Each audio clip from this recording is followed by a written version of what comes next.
Hi and welcome to the channel. Today I'm presenting about another interesting episode of Herald Tribune World Youth Forum. In this episode, youngsters discuss about our teenagers universally misunderstood and participated following students. Norma Lacerta, Blum, Brazil. Irja Lammi from Finland. Yumiko Morii from Japan. Hisham Qaddumi from Jordan. Lim Heng Loong from Singapore. As usual, presenter of the discussion is lovely Mrs. Helen Height-Waller. Are teenagers universally misunderstood? Well, I'm from Jordan, and I see that there's some misunderstanding between teenagers and adults in Jordan, and that because we want to be out of our old traditions, and our adults don't want that. I'm from Finland, and I don't like that question. I think that life is so wonderful that we shouldn't waste our time in thinking of misunderstanding and unhappiness. East meets West in Singapore, where there is a growing number of teenagers who tend to think that adults have a phenomenal gift for misunderstanding youth. I'm from Brazil, and in my opinion, teenagers misunderstand their parents much more than parents misunderstand their children.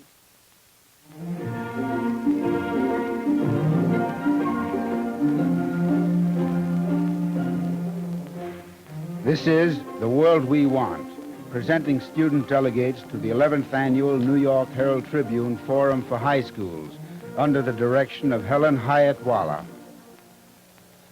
Welcome to The World We Want, a television presentation of the New York Herald Tribune Forum for High Schools. For the 11th year, the New York Herald Tribune, in cooperation with Pan American World Airways, Trans World Airlines, and Scholastic Magazines, has brought teenagers from some 33 countries to the United States for a 12-week visit. Each of these students has been selected in nationwide competitions held under the Ministries of Education in their own countries. In some countries, as many as 17,000 students participate in the competition. They'll be here for 3 months, living in 4 different American families, taking part in a normal program of school and community activities. Our question for this discussion, are teenagers universally misunderstood, has representation from all over the earth, literally, from South America, the Middle East, Europe, and Asia. Let me introduce these student participants to you. From the Hashemite Kingdom of Jordan, Hisham Qaddumi. Hisham, how old are you? 17 years old. I thought your birthday wasn't until February. Yeah, that's right. You mean you're 16 now, but Yeah. you're going to be 17. Yeah. Don't stretch your point like that. From Finland is Irja Lammi. Irja, have you been getting enough winter here to satisfy someone from Finland? I think that this winter is a bit too breezy for me. You don't have so much wind in Finland, No. but you have the same cold. Yes, we have. Have you had a chance to go ice skating or skiing or sledding? Not yet. We haven't had time, but I hope to do that. Oh, I hope you'd love to see you on skis. From Singapore is Lim Heng Loong. That's right. How are you getting on, Lim? Well, the living room fire and myself are inseparable pals. Do you really suffer from the cold? Yes. You've never had anything like this, I suppose. 84 to 92 degrees. Constantly, all year round. That's right. Well, it was 0 this morning. This is Norma Blum from Brazil. Norma, how many languages do you speak? 6. 6. Yes. Did you learn them in school? Part of them in school and part at home. How early did you learn more than one language? When I was a baby. What did you start out with? German, English, and Portuguese. And now you've acquired... French, Spanish, and Yiddish. I'm sure the language teachers in our high school classes have been using you to good advantage, haven't they? Now, another forum delegate whose English isn't quite up to participation in a quick give-and-take discussion, but I asked her to come tonight to give you just a brief insight into the way girls are brought up in her country, because it's so very different from the way girls are brought up in the United States. This is Yumiko Morii from Japan. Yumiko, how are things going since you've been here? As soon as I reached here, I felt that I can love American people because they never suspect others, and they're so kind. And I want to say the one reason why they're so good. Yes, American parents have not many children, and But in Japanese, sometimes many farmers have so many children. There's about 10 or 9 children, and so they cannot take care of them well. But I'm very sorry I can speak English in spite of loving Americans. But Yumiko, you're speaking beautifully. No. You don't realize how much progress you've made in just the short time you've been here. Do you think that English is especially difficult for a Japanese to learn? Yeah, and yes, I don't even know saying yes or no. And in Japanese, if someone asks me, don't you know it? I say, yes, I don't know it. So here, when you want to say no, you find yourself saying yes and vice versa. And what do you think about the question we're discussing on this program, Are Teenagers Misunderstood? Oh, yeah, it's very strange to many Japanese. And yes, in old days, we had three kinds of obedience for girls. And in childhood, girls obey their parents. And in marriage, girls obey their husbands. And when they are old, they obey their sons. And the Japanese people teach their children to listen and to consider well what another people say. And so I think it's out of the question to speak when another people saying something. And what about American family life, as you've seen it here? I think American children do not respect their parents, I think. And I think I felt some kind of gulf. A gulf? Wall. Yes. Between the American parents and American children. Well, that gives us a good point to start this discussion on. Why don't you go over there and sit down there, and I'll sit down here, and we'll throw the subject to the panel. What do you think of Yumiko's point that there's a gulf between American children and their parents because there's no respect between them? How do you react to that, Lim? Well, when Moriko said that a Japanese girl should obey her husband, I could go along with that. But when she said that there's a gulf between the American children and their parents, I have to contradict, I'm afraid. I come from an old-fashioned family, or rather a family on the old-fashioned border between the modern and the old. And I've been brought up in such a way that my relationship with my father is a rather formal one. Though I joke with my mother, sometimes a bit disrespectful, I'm afraid. I don't say anything to my father unless I'm spoken to. And well, that's where the gulf comes in, because when I have personal problems about which I cannot consult my mother, I can't go to my father either. Not because tradition says I can't, but because my upbringing is such that, well, I just don't go to him. I'm sorry, go ahead, Norma. Do you think that is right, Lim? Would you bring up your children in the same way? And suppose you brought them up more the American way. Do you think they would lose or gain anything by this? Well, if I have any children, that is, I think I bring them up more in the American way. Well, you see, I think we Chinese or we Asians are more composure. When rock and roll hit Singapore, when Johnny Ray visited us, there wasn't the hysteria, there wasn't the rioting that we hear so much about in Australia, in Europe, in America. We heard a lot of rock and roll in Singapore before the Malayan premiere of the first rock and roll film. And on the night of the premiere, the police took special precautions at the theater. But what happened? It was a damn squid. Because A damp squid? a damn squid. Because nothing happened, and well, I suppose the newspapers were rather disappointed. Well, Lim, what did you mean when you said there's so many things that you'd like to talk to your father about that you can't? In what kind of things do you feel this lack of understanding? Well, it's not a lack of understanding. The thing is that we're not close enough to have any chance to understand each other. When a few years, 3 years ago, I wanted to be a pilot, and five 5 of us, 4 schoolmates and myself, decided we would join the Millennium Training Corps. They got in all right, but I couldn't until 6 months later because of my mother's opposition. She thought it was too dangerous. It took me 6 months to convince her that it's not dangerous. And in the 6 months, I didn't have any support from anybody. I couldn't go to my father. I didn't know what his views were on that. And I had to sort of do it alone. And during that period, I felt as miserable as any boy could feel. I thought it was misunderstood. But now that I think back on it, I think that my mother had a point too, because I'm her only son, and, well, suppose I was rather precious to her. I thought you said you had a brother. Well, my father married by Chinese law, and he has 3 wives. Is that customary in Singapore? Well, if you have the means, I think that's rather customary among Chinese men. You see, in Singapore, we have different marriage laws. Singapore is a cosmopolitan city, and if someone marries under the British law, that is marries in the Register of Marriages, he is bound by law to have only 1 wife. If he wants more, he must divorce first. And when we marry by Chinese law, we can have as many wives as we like.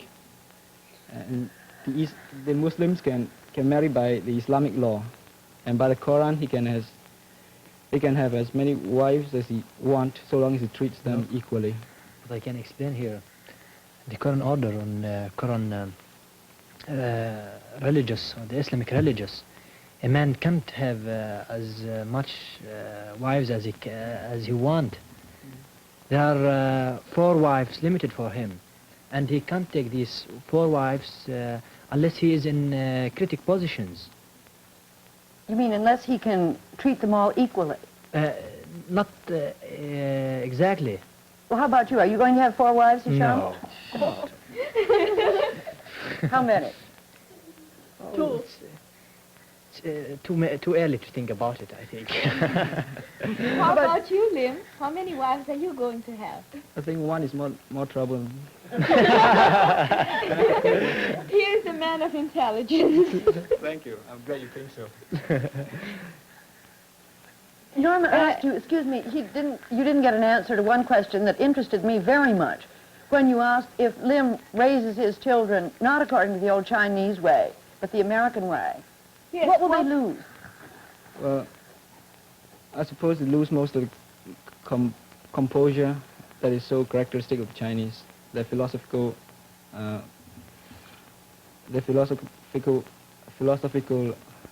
view on life. And what do you think they would gain? Well, I think nothing. I can't name anything concrete, but I'm sure that they won't have as many problems as I had, which I had to face alone.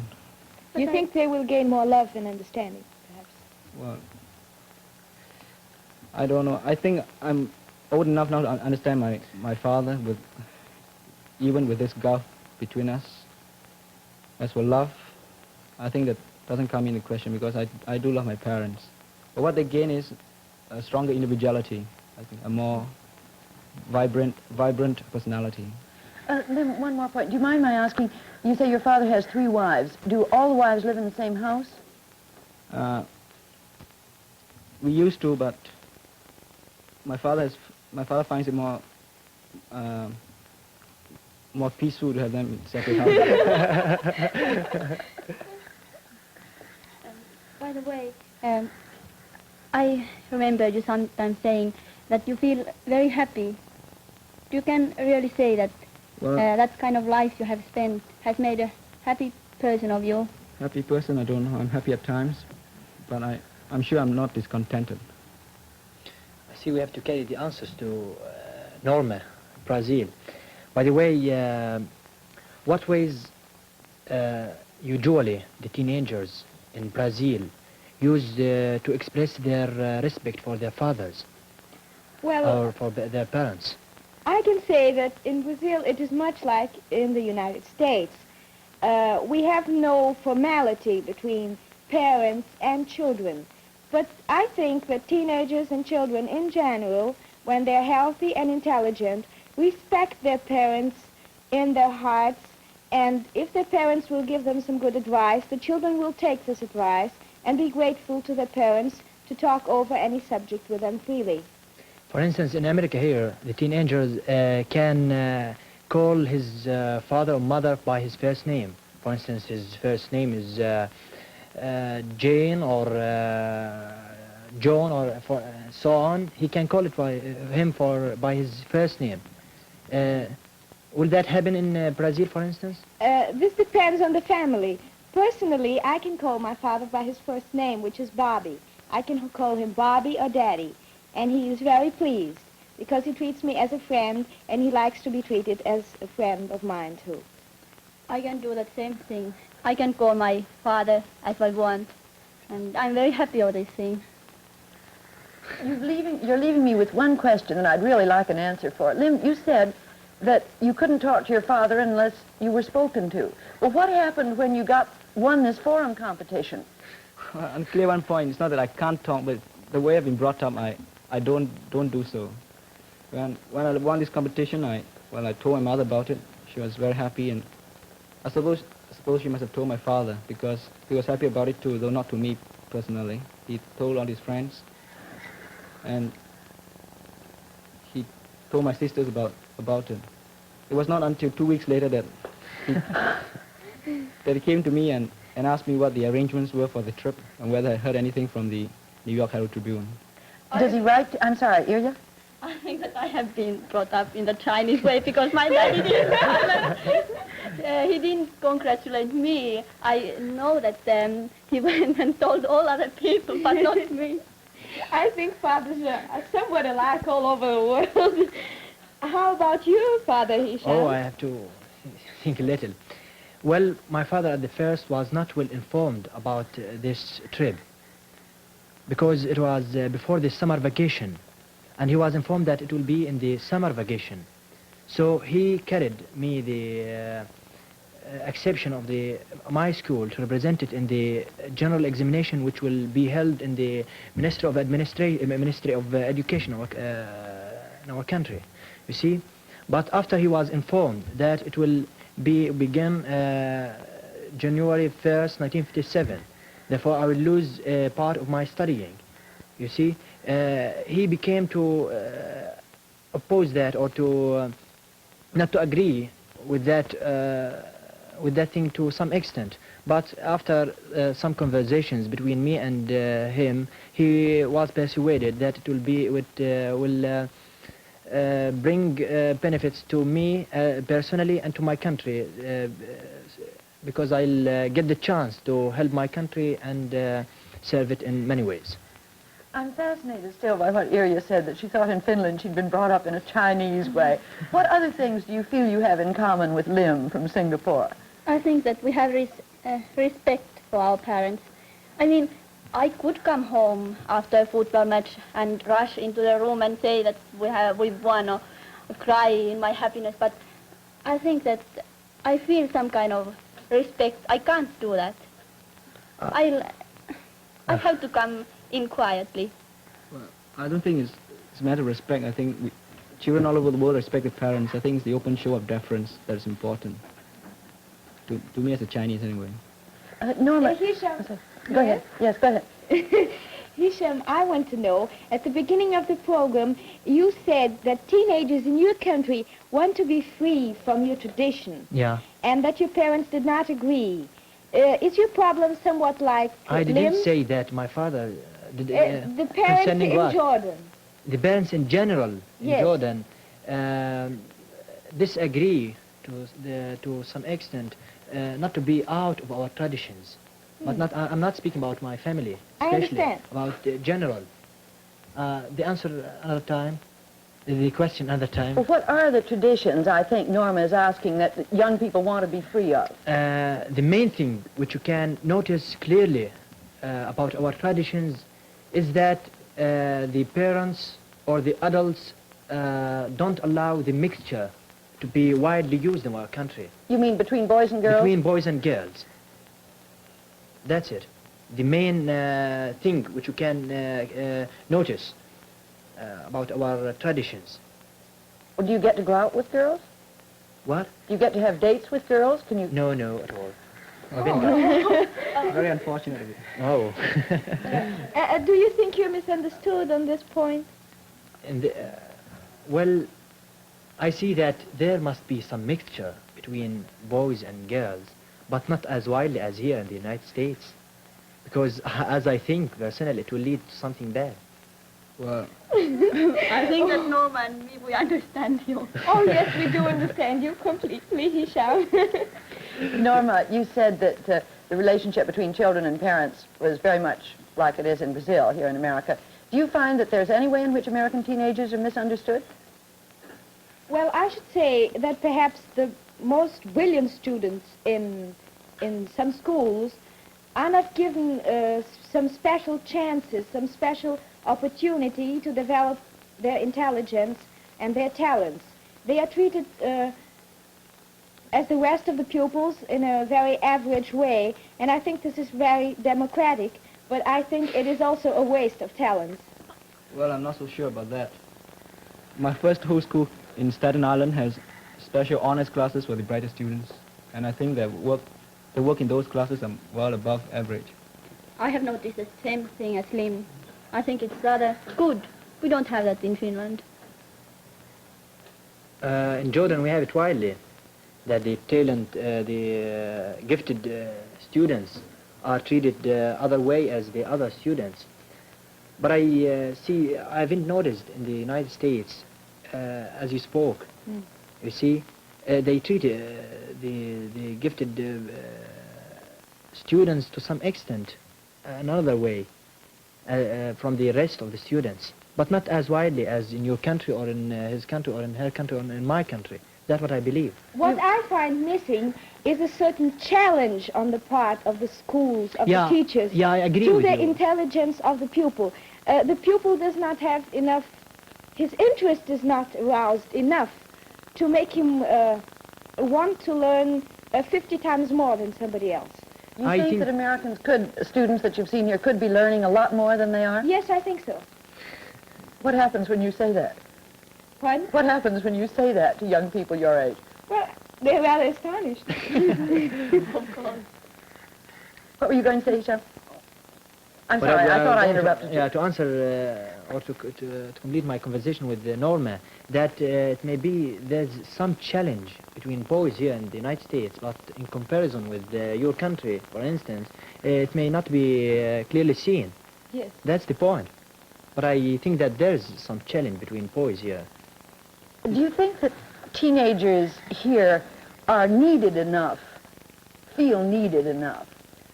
Well, I see that my 14 days in America are not sufficient or not enough to make a clear idea about that. But I think that to some extent that's true.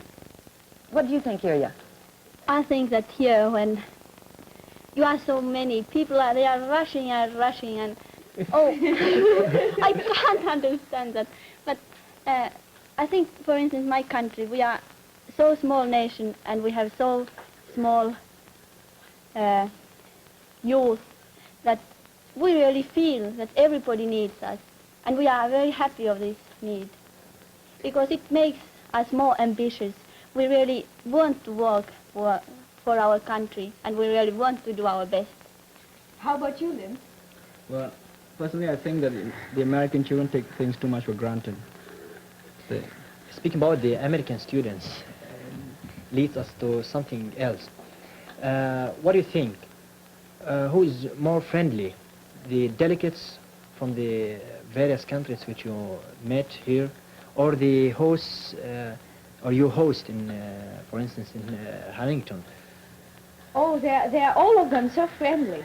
I'd like to put that, I'm glad you raised it, Hisham. I'd like to put it in a slightly different way, though. I've noticed that you all are such good friends among yourselves. You have sort of a special relationship. Do you yourselves notice any difference in the way you feel between the way you feel about each other and the way you feel about Americans your age that you've been meeting? Well, I think that the forum group, inside the forum group, we have a closer feeling, a feeling that brings us more together with friendship, because we're all here with for same purpose, to make friends with everybody, and we are all together, live together, and everybody is interested in someone else's country and sees the country through the delegate. And this is not the same with American children, because while we are here, we see America, and we do not have to see America through one individual. We can see America through all individuals we meet. Mainly, you're all in the same boat, too, and misery loves company. I'll never forget how lonely all of you were when you got off those airplanes, and also how quickly you made friends with each other. Hisham, you and Irja have both stressed your feeling of, well, Irja especially, of patriotism, what she wants to do for her country. You have that same. What would you say in your country? Who are the people who are most highly regarded these days? Well, to speak about that matter, we have to consider that we are now in critical positions. We are up to 1 year ago, we were in name, although we are named an independent country, but we are exactly a British colony. You mean through Glub Pasha? Through Glub Pasha, you see. So the most respected persons were the nationalist person. When you and Irja talk about your strong patriotism and nationalism, I wonder about you, Lim. You don't have a country, do you? Well, not exactly that. We're still under British rule, and you are a city only. I well, think we're almost a city. I feel much more rich than you when I have a whole country. Well, I suppose so. But most of us in Singapore now are looking forward to our independence. Our elected ministers are negotiating the colonial office for independence in February. But what takes the place in you of the feeling of patriotism that Irja and Hisham and I'm sure Norma feel? Well, as Irja said, we are not a country, we're only a city, and I think our energies are directed towards making the world realize that Singapore as an island and a city can exist. I think, Mrs. Waller, that as Lim has only a city for his country, he can have much more patriotism for his country than I can have for Brazil, because it is so big that I would have to divide my patriotism all over a very big area, and I think he can keep his little city, all of it, inside of his heart. What It is your it much main easier. feeling of patriotism for Brazil, Norma? In Brazil, most of the teenagers try to get a good profession, to become an architect, an engineer, a doctor, and do something for the Brazilian people. And many of us have hopes of making great discoveries in the medical or chemical fields and helping the world as well. So leaving the name of Brazil in an honorable place. Got a few seconds left. What are you going to be, Lim? Well, I'm going to be a reporter. A reporter, a journalist. How about you, Irja? I think I hope to become an ambassador. But And it's you, too Hisham? Oh, petroleum engineering. To be Well- petroleum engineer. Petroleum engineer? Good. Sorry, we've got to cut this short. Next week we'll be talking about American high schools. What's wrong with American high schools? Till then, bid you goodbye.